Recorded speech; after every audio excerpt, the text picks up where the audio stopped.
The Advanced Recon Commandos, the ARC Troopers, may just be one of the most elite types of clones that have ever existed. In fact, we're confident that they're one of the greatest soldiers that the galaxy has ever seen. Usually the rank of an ARC Trooper is earned by a clone showing exceptional skill and bravery in battle. But in the very beginning, the position of the ARC Trooper belonged to a special breed of clone troopers that were unlike any other.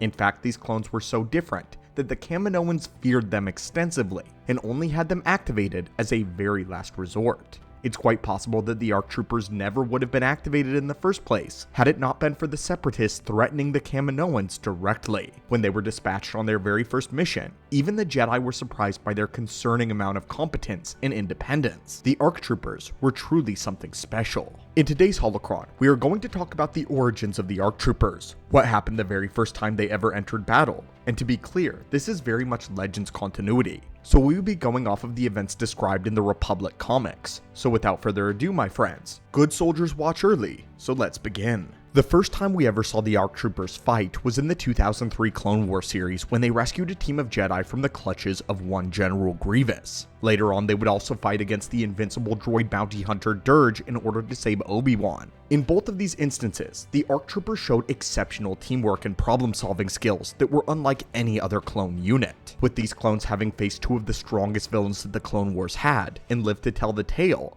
they already had a lot going for them on their resume. One of the first distinguishing things about the original ARC Troopers was a man by the name of Captain Fordo, who was the one that directed his men against Dirge. Captain Fordo also made a famous stand against an onslaught of B-2 super battle droids, and the captain would single-handedly hold down a position during the Battle of Coruscant with nothing but guns that he found laying around him. So where did these elite troopers come from, and why were they so much more powerful than the average fighter in the galaxy? Why were these guys essentially super soldiers of the clones? Well, it all goes back to their father. It was Jango Fett that advocated for the creation of a clone unit capable of handling covert missions too delicate for the standard units. To achieve the desired results, the Kaminoans did not apply the standard behavioral correction to the ARC Troopers. Jango believed that they needed to be more independent, more free-thinking, and that this made them more dangerous. But the Kaminoans also enhanced the genetic sample to increase the clones' physical prowess in the ARCs as well. To this end, we know that two different classifications of the clone trooper arrived, the Republic Commandos and the ARC Troopers. We won't talk about the Commandos in this Holocron, since we've covered them extensively before, but the very first batch of ARC Troopers was known as the Null Class. The Null Class had greatly advanced muscular structure and intelligence when compared to the regular Jango template. This meant that each and every ARC Trooper was stronger, smarter, and faster than even Jango Fett's utmost potential. Of the 12 prototypes, only 6 survived the incubation process. Those that remained proved to be too independent and too unpredictable. The Kaminoans feared them, and they deemed them deactive units. They were scheduled for eventual termination, labeled a failure until Cal Skirata, another Mandalorian trained alongside Jango Fett, was horrified when he learned that Null Squad was to be executed, ordering the Kaminoans to put the squad under his direct care, giving them names and training them as true Mandalorians. Null Squad had their very own story and adventure, so if you'd like to hear more about them, please let us know. The Kaminoans were hesitant to try another ARC Trooper program after this though, but at Jango's insistence, the second generation of ARC Troopers were created. They were only 100 in number and were termed Alpha Class. After the alleged failure of the Null Class ARCs, the Alphas were trained to be more obedient than their predecessors were. They were personally trained by Jango to be tough, inventive, and dangerous. Under his strict discipline, the group learned how to use fierce independence and innate creativity, as well as physical superiority in combination with their training of advanced weaponry and vehicles. Each and every member of the second generation of the ARC Troopers was a one-man army. While they were trained to be independent thinkers, they were also taught to be above all else loyal to the Republic, and to support the Jedi commanders at all cost. But the clones themselves seemed to idolize Jango Fett above anyone else that they were loyal to. They were only loyal to the cause because that is what he had told them to do. But after they completed their training, the Kaminoans had the Alpha Class ARC Troopers locked into a stasis chamber on Kamino until the time arose where super soldiers were required. But of course, the Kaminoans had little real desire to activate these troops, as they were worried that they had created something too powerful to control. That was until the first Battle of Kamino. In Legends, this occurred only 2 months after the beginning of the Clone Wars. The entirety of the battle is displayed in the fantastic issue number 50 of Republic Comics. But after the embarrassing defeat at the Battle of Geonosis, the Separatists launched a full droid invasion of Kamino, planning to cut the Republic's army off at the roots. The Jedi present, including Anakin and Obi-Wan Kenobi, would work together with the clone troopers in order to defend their home and the planet of Kamino from invasion. However, the Separatists had brought their full power, quickly overrunning cargo platforms, security hallways, and the central armory. The Republic was losing this battle and being forced more and more inward, closer into Tapoka City. Watching all of this happen over the cameras, the administrator Lamu Su fretted that Kamino would soon be lost. But Jedi Master Shaak Ti reassured him that the Jedi were alive and well, and that the Jedi would not abandon this world. Grateful for her devotion, and now completely out of options, Lama Su decided to finally activate their last line of defense. He showed Shaak Ti the Alpha class ARC troopers all in stasis, and explained their purpose. Upon Shaak Ti's inquiry, Lama Su explained that they were kept in stasis because they exhibited many of Jango Fett's own personality traits. They were unpredictable, but the Jedi Master reassured him that the Jedi could keep them all in line, and to have them all activated immediately. The Jedi Master's focus then shifted to the clone children in the training area. There were very young clones who were all trapped in a circle with troopers defending them. All of the clones had been surrounded by battle droids, firing at the center at once. The clones were completely without cover, and the children watched as their older brothers were mercilessly gunned down around them by unthinking and unfeeling machines. Right when the droids turned their guns to the children, blaster fire rained down from the ceiling, precisely nailing each droid around the kids. Descending from above came 3 ARC troopers in their distinctive blue marked armor. The 3 of them made quick use of the B1s, with efficiency that rivaled the Jedi. The young troopers then quickly gathered around and thanked their older brethren, to which one of them responded in a very Jango Fett way.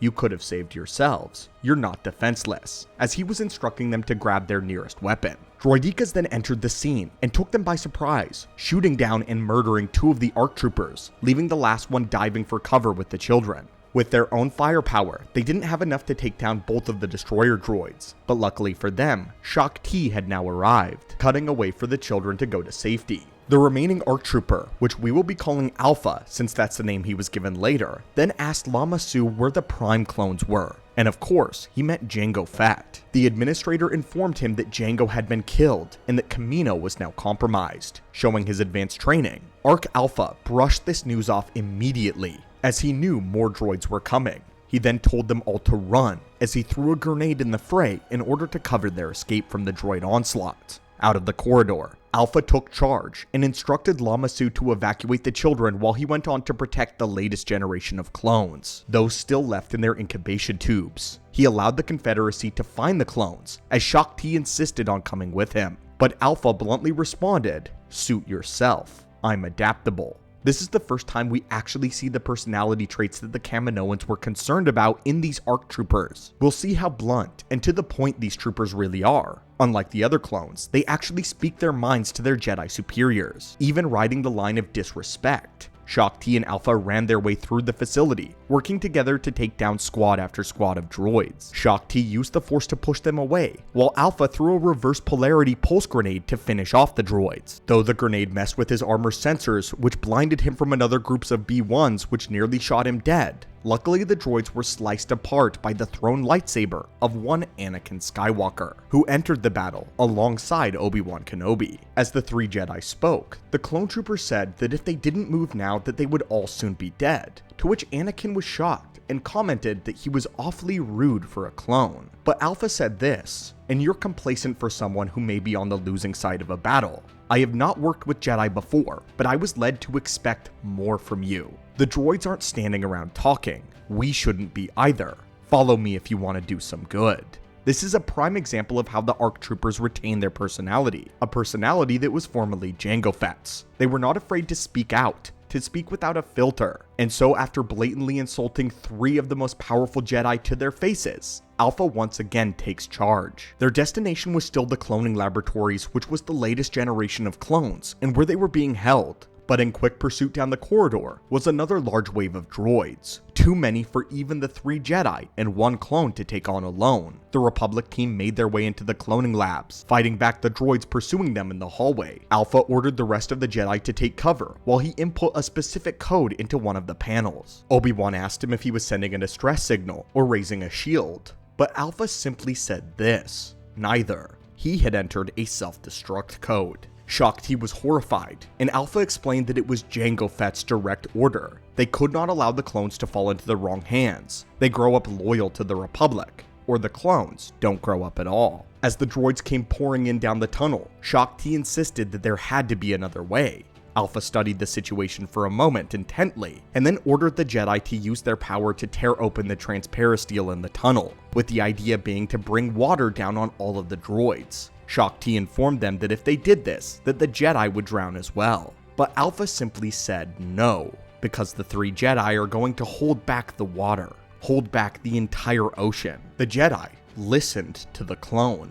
The Jedi used the Force to tear apart the tunnel, as all of the droids went flying out into the Kaminoan ocean. But as soon as the water started flooding in, the 3 Jedi pulled hard on the debris left in the corridor, causing it to crunch inward on the doorway, plugging the hole. Even Shocked, he muttered how incredible the plan was, surprised that it had actually worked. Alpha then went on to deactivate the self-destruct code, and to send out a distress signal instead. Shocked, he thanked him for his work, and for keeping the next generation of clones safe. But Alpha bluntly said that he did not do it for her. He did it because that was Jango's order. And so, my friends, the comic comes to an end with the ARC Trooper explaining where his true loyalties always lie. I personally love these ARC Troopers a lot, especially Alpha. The best part of this comic is the moment where Alpha literally took command of 3 Jedi. It's practically unheard of that a clone should order Jedi around. But in a moment of desperation, Shaak-Ti, Anakin, and Obi-Wan obeyed Alpha and used their abilities to collapse the seal of the tunnel. Even Shaak-Ti said that it was incredible. Alpha had only known the Jedi by reputation at this point, and despite never seeing the Force before, Alpha knew how to use it perfectly. He was a perfect military-minded soldier. He even expected the Jedi to be much stronger than they actually were.